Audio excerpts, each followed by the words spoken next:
अस्सलाम वालेकुम। Welcome to painting professional the fabric painting channel. उम्मीद है अल्लाह ताला के फजल व करम से आप सब बिल्कुल खैर वाफियत से होंगे। मेरी आज की ये वीडियो ख़ास तौर पर ब्रशेस के हवाले से है। ब्रशेस जो कि फैब्रिक पेंटिंग में इस्तेमाल किए जाते हैं। यूँ तो मार्केट में बहुत महंगे ब्रांड्स के ब्रशेस अवेलेबल होते हैं, लेकिन दर हकीकत हमें फैब्रिक पेंटिंग सीखने के लिए किसी भी महंगे सामान की ज़रूरत नहीं होती। तो चलिए जानते हैं कि हम किस तरीके से अपने नॉलेज को बेहतर बनाते हुए बेहतरीन ब्रशेस का इंतखाब बहुत कम पैसों में कर सकते हैं। याद रखें कि ब्रशेस का इंतखाब हमेशा उनके फंक्शन को देखते हुए किया जाता है। आमतौर पर मार्केट में जो ब्रशेस अवेलेबल होते हैं वो बहुत सॉफ्ट नायलॉन के बने हुए ब्रशेस होते हैं, जैसे कि अभी मैं आपको स्क्रीन पर दिखाने वाला हूँ। ये ब्रशेस चूँकि बहुत सॉफ्ट नायलॉन के होते हैं, इसलिए ये हमें फैब्रिक पेंटिंग में कुछ ख़ास मददगार साबित नहीं होते, क्योंकि इनकी मदद से हम अच्छी शेडिंग अचीव नहीं कर सकते। इसके बरक्स हमें उस टाइप के ब्रशेस की ज़रूरत होती है जिनके बाल या ब्रिसल्स थोड़े से स्टिफ यानी हार्ड हो। नायलॉन के ब्रशेस भी बहुत सारी टाइप्स के मार्केट में अवेलेबल होते हैं, जैसे कि अभी ये वाइट नायलॉन ब्रशेस मैं आपको दिखा रहा हूँ। इन ब्रशेस को ब्लेंडर ब्रशेस भी बोला जाता है।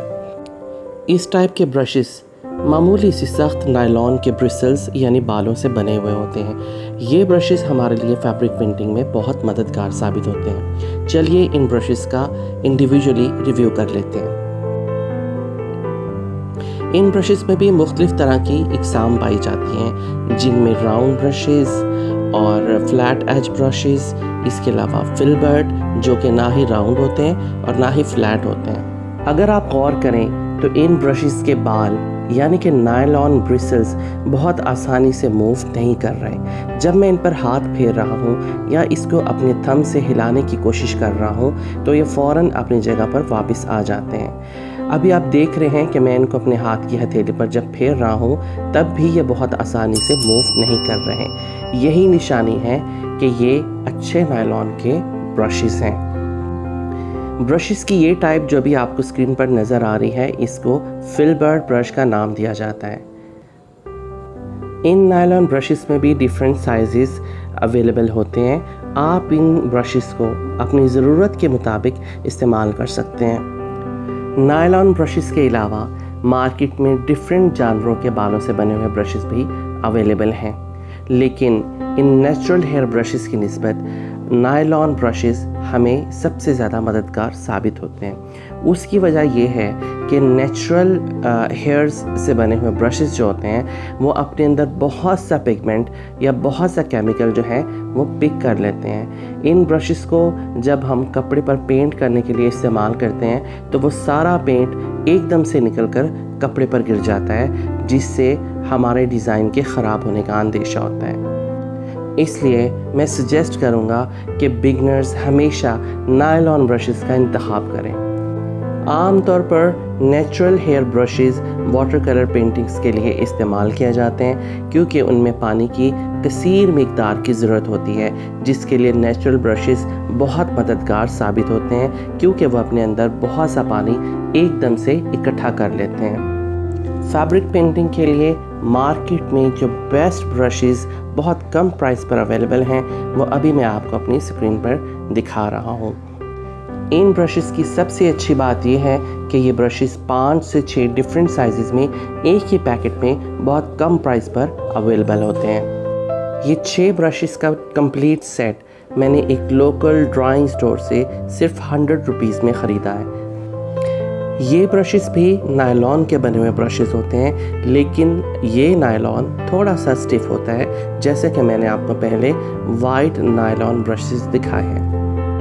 इन ब्रशेस की सबसे अच्छी बात यह है कि ये बहुत फ्लैट होते हैं और किसी भी तरह के एजेस पर शेप्स देने के लिए हमें ये ब्रश बहुत मददगार साबित होते हैं। जिन लोगों को मार्केट में ये दोनों ब्रशेस जो मैंने पहले दिखाए हैं आसानी से नहीं मिल रहे हों तो वो इन ब्रशेस का इंतखाब कर सकते हैं। ये ब्रशेस आमतौर पर आपको मेकअप शॉप से आसानी से मिल जाते हैं और ये फीमेल्स के मेकअप में इस्तेमाल होते हैं। नॉर्मली ये ब्रशेस आई मेकअप के लिए इस्तेमाल किए जाते हैं।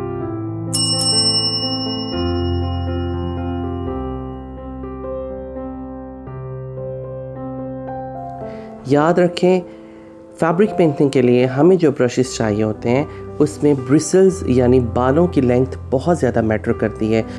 बहुत ज़्यादा लंबे ब्रिसल्स वाले ब्रशेस आपको कभी भी अच्छी शेडिंग्स नहीं प्रोवाइड कर सकते। इसके अलावा अभी जो स्क्रीन पर मैं आपको एक ब्रश दिखा रहा हूँ ये भी आई मेकअप में इस्तेमाल होता है। नॉर्मली इसको आई लाइनर्स वगैरह लगाने के लिए इस्तेमाल किया जाता है। इस ब्रश को एंगल ब्रश भी बोला जाता है। ये भी वाइट नायलॉन का बना हुआ ब्रश है जिसके ब्रिसल्स की लेंथ जो है वो बहुत छोटी है। इसी वजह से ये हमें बहुत अच्छी शेडिंग जो है प्रोवाइड करता है।